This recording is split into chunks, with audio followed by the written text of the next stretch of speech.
Hello partners, ನಾನಿವತ್ತು water bottle manufacturing business ಬಗ್ಗೆ ಹೇಳ್ತಿದ್ದೀನಿ. ಪ್ರತಿನಿತ್ಯ ನೀವು ನೀರು ಕುಡಿತಾನೆ ಇರ್ತೀರ ದುಡ್ಡು ಕೊಟ್ಟು. ಅದ್ರ ಬಗ್ಗೆ ಮ್ಯಾನುಫ್ಯಾಕ್ಚರ್ ಹೆಂಗಾಗುತ್ತೆ ಹೆಂಗಾಗಲ್ಲ ಅನ್ನೋದು ಒಂಚೂರು ತಿಳ್ಕೊಳ್ಳಿ. Machine cost, building, borewell, electricity current, labour, raw material, lab checking, water sample test and certificates, ಗೌರ್ಮೆಂಟಿಂದ ಅಪ್ರೂವಲ್ ಆಗೋವಂಥ ಸರ್ಟಿಫಿಕೇಟ್ಸ್. ಆಲ್ ಇನ್ವೆಸ್ಟ್ಮೆಂಟ್ ಕಾಸ್ಟ್ ಬಂದು 45ರಿಂದ 50 ಲಕ್ಷ ಬೇಕಾಗುತ್ತೆ. ಅಪ್ರಾಕ್ಸಿಮೇಟ್ ಹಾಕಿದ್ದೀನಿ. ಜಾಸ್ತಿನೂ ಆಗ್ಬೋದು, ಸ್ವಲ್ಪ ಕಡಿಮೆನೂ ಆಗ್ಬೋದು. ದೊಡ್ಡ ಬಿಸ್ನೆಸ್ ಮಾಡಬೇಕು ಅನ್ನಂಗಿದ್ರೆ ಇದನ್ನು ಆಯ್ಕೆ ಮಾಡ್ಕೊಳ್ಳಿ. ವಾಟರ್ ಬಗ್ಗೆ ತಿಳ್ಕೊಂಡು ಇನ್ನೂ ಸ್ವಲ್ಪ ಜಾಸ್ತಿ ತಿಳ್ಕೊಳ್ಳಿ. ಗೌರ್ಮೆಂಟಿಂದ ಅಪ್ರೂವಲ್ ತೊಗೊಂಡು ಮಾಡಿ, ತುಂಬ ಗ್ರೋತ್ ಆಗುತ್ತೆ. ನಂದೊಂದು ಸಜೆಷನ್ ಅಷ್ಟೇ. ಪ್ರಾಫಿಟ್ ಬಂದು ಎಕ್ಸಾಂಪಲ್ ಆಗಿ 1 ಲೀಟ್ರ್ ವಾಟರ್ ಬಾಟ್ಲು ತೊಗೊಂಡಿದ್ದೀನಿ.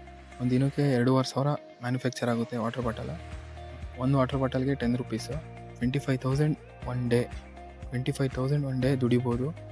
ಎವ್ರಿ ಮಂತ್ ಲೆಕ್ಕದಾದರೆ 7.5 ಲ್ಯಾಕ್ಸ್, 7.5 ಲಕ್ಷ ಬರುತ್ತೆ ಪ್ರಾಫಿಟ್ಟು. ಎವ್ರಿ ಮಂತ್ ನೀವು ಎಷ್ಟು ದುಡಿತೀರ ಅದ್ರ ಮೇಲೆ, ಎಷ್ಟು ಸಪ್ಲೈ ಮಾಡ್ತೀರಾ ಅದ್ರ ಮೇಲೆ. ಮಾರ್ಕೆಟಿಂಗ್ ಸ್ಟ್ರಾಟಜಿ ನಿಮಗೆ ಚೆನ್ನಾಗೈತೆ, ಇಂಪ್ರೂವ್ಮೆಂಟ್ ಆಗುತ್ತೆ, ಇದರಿಂದ ಮಾಡ್ಬೋದು ಅಂತಂದರೆ ಆರಾಮಾಗಿ ಬಿಸ್ನೆಸ್ ತಗೊಂಡು ಮಾಡ್ಬೋದು. ಗೌರ್ಮೆಂಟಿಂದ ಎಲ್ಲ ಅಪ್ರೂವಲ್ ಆಗಿ ಮಾಡ್ಕೊಳ್ಳಿ ಅಷ್ಟೇ, ಇನ್ನೇನಿಲ್ಲ. ವಿಡಿಯೋ ಇಷ್ಟ ಆಗಿದ್ದರೆ ಲೈಕ್ ಮಾಡಿ, ಶೇರ್ ಮಾಡಿ, ಸಬ್ಸ್ಕ್ರೈಬ್ ಮಾಡಿ. Thank you.